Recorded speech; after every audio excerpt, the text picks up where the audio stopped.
Lahore central jail में 23 मार्च 1931 की शुरुआत किसी और दिन की तरह ही हुई थी। फर्क सिर्फ इतना था कि सुबह सुबह जोर की आंधी आई थी, बहुत तेज। लेकिन जेल के कैदियों को थोड़ा अजीब सा लगा जब 4 बजे ही वार्डन चरत सिंह ने उनसे आकर कहा कि वो अपनी अपनी कोठरियों में चले जाएं। उन्होंने कारण नहीं बताया था। उनके मुंह से सिर्फ ये निकला कि आदेश ऊपर से है। अभी कैदी सोच ही रहे थे कि माजरा क्या है। जेल का नाई बरकत हर कमरे के सामने फुसफुसाते हुए गुजरा कि आज रात भगत सिंह, राजगुरु और सुखदेव को फांसी दी जाने वाली है। उस क्षण की निश्चिंता ने उनको झकझोर कर रख दिया। कैदियों ने बरकत से मनुहार की कि वो फांसी के बाद भगत सिंह की कोई भी चीज जैसे पेन, कंघा या घड़ी उन्हें ला कर दें ताकि वो अपने पोते पोतियों को बता सकें कि कभी वो भी भगत सिंह के साथ जेल में बंद थे। बरकत भगत सिंह की कोठरी में गया और वहां से उनका पेन और कंघा ले आया। सारे कैदियों में होड़ लग गई कि किसका उस पर अधिकार हो। आखिर में ड्रॉ निकाला गया, लाहौर कॉन्स्पिरेसी केस। अब सब कैदी चुप हो चले थे। उनकी निगाहें उनकी कोठरी से गुजरने वाले रास्ते पर लगी हुई थी। भगत सिंह उनके साथ फांसी पर लटकाए जाने के लिए उसी रास्ते से गुजरने वाले थे। एक बार पहले जब भगत सिंह उसी रास्ते से ले जाए जा रहे थे तो पंजाब कांग्रेस के नेता भीमसेन सच्चर ने आवाज ऊंची कर उनसे पूछा था, आप और आपके साथियों ने लाहौर कॉन्स्पिरेसी केस में अपना बचाव क्यों नहीं किया? भगत सिंह का जवाब था, इनकलाबियों को मरना ही होता है क्योंकि उनके मरने से ही उनका अभियान मजबूत होता है, अदालत में अपील से नहीं। वार्डन चरत सिंह भगत सिंह के खैर ख्वाह थे और अपनी तरफ से जो कुछ बन पड़ता था उनके लिए किया करते थे। उनकी वजह से ही लाहौर की द्वारकादास लाइब्रेरी से भगत सिंह के लिए किताबें निकलकर जेल के अंदर आ पाती थी। भगत सिंह की जेल की जिंदगी काफी कठिन थी। किताबें पढ़ने का शौक हो चला था उन्हें कि एक बार उन्होंने अपने स्कूल के साथी जयदेव कपूर को लिखा था कि वो उनके लिए कार्ल लिब्कनेcht की मिलिट्रिज्म, लेनिन की लेफ्ट विंग कम्युनिज्म और ऑप्टन सिंक्लेयर का उपन्यास द स्पाई कुलबीर के जरिए भिजवाएं। भगत सिंह जेल की कठिन जिंदगी के आदी हो चले थे। उनकी कोठरी नंबर 14 का फर्श पक्का नहीं था, उस पर घास उगी हुई थी। कोठरी में बस इतनी ही जगह थी कि उनका 5 फुट 10 इंच का शरीर बमुश्किल उसमें लेट पाए। भगत सिंह को फांसी दिए जाने से 2 घंटे पहले उनके वकील प्राणनाथ मेहता उनसे मिलने पहुंचे। मेहता ने बाद में लिखा कि भगत सिंह अपनी छोटी सी कोठरी में पिंजड़े में बंद शेर की तरह चक्कर लगा रहे थे।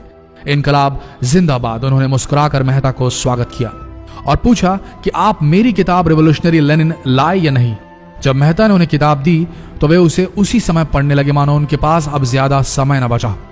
मेहता ने उनसे पूछा कि क्या आप देश को कोई संदेश देना चाहेंगे? भगत सिंह ने किताब से अपना मुंह हटाए बगैर कहा, सिर्फ 2 संदेश, साम्राज्यवाद मुर्दाबाद और इनकलाब जिंदाबाद। इसके बाद भगत सिंह ने मेहता से कहा कि वो पंडित नेहरू और सुभाष चंद्र बोस को मेरा धन्यवाद पहुंचा दे जिन्होंने मेरे केस में गहरी रुचि ली थी। भगत सिंह से मिलने के बाद मेहता राजगुरु से मिलने उनकी कोठरी पहुंचे। राजगुरु के अंतिम शब्द थे, हम लोग जल्द मिलेंगे। सुखदेव ने मेहता को याद दिलाया कि वो उनकी मौत के बाद जेलर से वो कैरम बोर्ड ले लें जो उन्होंने उन्हें कुछ महीने पहले दिया था। मेहता के जाने के थोड़ी देर बाद जेल अधिकारियों ने तीनों क्रांतिकारियों को बता दिया कि उनको वक्त से 12 घंटे पहले ही फांसी दी जा रही है। अगले दिन सुबह 6 बजे की बजाय उन्हें उसी शाम 7 बजे फांसी पर चढ़ा दिया जाएगा। भगत सिंह मेहता द्वारा दी गई किताब के कुछ पन्ने ही पढ़ पाए थे। उनके मुंह से निकला, क्या आप मुझे इस किताब का एक अध्याय भी खत्म करने नहीं देंगे? भगत सिंह ने जेल के मुस्लिम सफाई कर्मचारी बेबे से अनुरोध किया कि वो उनके लिए उनको फांसी दिए जाने से 1 दिन पहले शाम को अपने घर से खाना जरूर लाएं। लेकिन बेबे भगत सिंह की इच्छा पूरी नहीं कर सके क्योंकि भगत सिंह को 12 घंटे पहले फांसी देने का फैसला ले लिया गया और बेबे जेल के गेट के अंदर ही नहीं घुस पाए। थोड़ी देर बाद तीनों क्रांतिकारियों को फांसी की तैयारी के लिए उनकी कोठरियों से बाहर निकाला गया। भगत सिंह, राजगुरु और सुखदेव ने अपने हाथ जोड़े और अपना प्रिय आजादी गीत गाने लगे।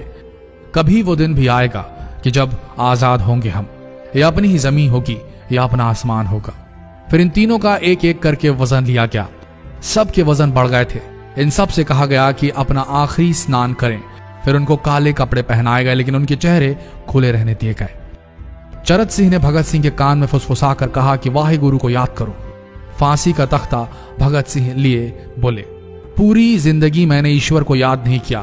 असल में मैंने कई बार गरीबों के कलेश के लिए ईश्वर को कोसा भी है। अगर मैं अब उनसे माफी मांग लूं तो वो कहेंगे कि इससे बड़ा डरपोक कोई नहीं। इसका अंत नजदीक आ रहा है, इसलिए ये माफी मांग रहा है। जैसे ही जेल की घड़ी ने 6 बजाया, कैदियों ने दूर से आती कुछ पद चांपें सुनी। उनके साथ भारी बूटों के जमीन पर पड़ने की आवाजें भी आ रही थी। साथ में एक गाने का भी दबा स्वर सुनाई दे रहा था, सरफरोशी की तमन्ना अब हमारे दिल में है। सभी को अचानक जोर जोर से इनकलाब जिंदाबाद और हिंदुस्तान आजाद हो के नारे सुनाई देने लगे। फांसी का तख्ता पुराना था, लेकिन फांसी देने वाला काफी तंदुरुस्त। फांसी देने के लिए मसीह जल्लाद को लाहौर के पास शाहदरा से बुलवाया गया था। भगत सिंह इन तीनों के बीच में खड़े थे।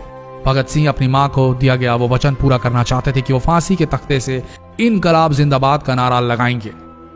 लाहौर जिला कांग्रेस के सचिव पिंडी दास सोंधी का घर लाहौर सेंट्रल जेल से बिल्कुल लगा हुआ था।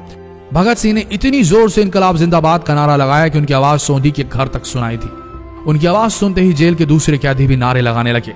तीनों युवा क्रांतिकारियों के गले में फांसी की रस्सी डाल दी गई, उनके हाथ और पैर बांध दिए गए। तभी जल्लाद ने पूछा, सबसे पहले कौन जाएगा? सुखदेव ने सबसे पहले फांसी पर लटकने की हामी भरी। जल्लाद ने एक एक कर रस्सियां खींची और उनके पैरों के नीचे लगे तख्तों को पैर मारकर हटा दिया। काफी देर तक उनके शव तख्तों से लटकते रहे। अंत में उन्हें नीचे उतारा गया और वहां मौजूद डॉक्टरों लेफ्टिनेंट कर्नल जे नेल्सन और लेफ्टिनेंट कर्नल NS सोंधी ने उन्हें मृत घोषित किया। एक जेल अधिकारी पर फांसी का इतना असर हुआ कि जब उससे कहा गया कि वो मृतकों की पहचान करें तो उसने ऐसा करने से इनकार कर दिया। उसे उसी जगह पर निलंबित कर दिया गया अंग्रेजों द्वारा। एक जूनियर अफसर ने यह काम अंजाम दिया। पहले योजना थी कि इन सब का अंतिम संस्कार जेल के अंदर ही किया जाएगा, लेकिन फिर यह विचार त्यागना पड़ा जब अधिकारियों को आभास हुआ कि जेल से धुआं उठते देख बाहर खड़ी भीड़ जेल पर हमला कर सकती है। इसलिए जेल की पिछली दीवार तोड़ी गई। उसी रास्ते से ट्रक जेल के अंदर लाया गया और उस पर बहुत अपमानजनक तरीके से उन शवों को एक सामान की तरह लाद दिया गया। पहले तय हुआ था कि उनका अंतिम संस्कार रावी के तट पर किया जाएगा, लेकिन रावी में पानी बहुत ही कम था, इसलिए सतलज के किनारे शवों को जलाने का फैसला लिया गया। उनके पार्थिव शरीर को फिरोजपुर के पास सतलज के किनारे लाया गया। तब तक रात के 10 बज चुके थे। इस बीच उप पुलिस अधीक्षक कसूर सुदर्शन सिंह कसूर गांव से एक पुजारी जगदीश अचरज को बुला लाए। अभी उनमें आग लगाई ही गई थी कि लोगों को इसके बारे में पता चल गया। जैसे ही ब्रितानी सैनिकों ने लोगों को अपनी तरफ आते देखा, वो शवों को वहीं छोड़कर अपने वाहनों की तरफ भागे। सारी रात गांव के लोगों ने उन शवों के चारों ओर पहरा दिया। अगले दिन दोपहर के आसपास जिला मजिस्ट्रेट की दस्तखत के साथ लाहौर के कई इलाकों में नोटिस चिपकाया गया, जिसमें बताया गया कि भगत सिंह, सुखदेव और राजगुरु का सतलज के किनारे हिंदू सिख रीति से अंतिम संस्कार कर दिया गया है। तो ये थे भगत सिंह की जिंदगी के वो 12 आखिरी घंटे। आशा करते हैं इस वीडियो में सुनाई गई ये कहानी आज युवा पीढ़ी के दिलों में मर चुके देशभक्ति को जगाने में कामयाब होंगे। जितना हो सके इस संदेश को पूरे देश में पहुंचाएं।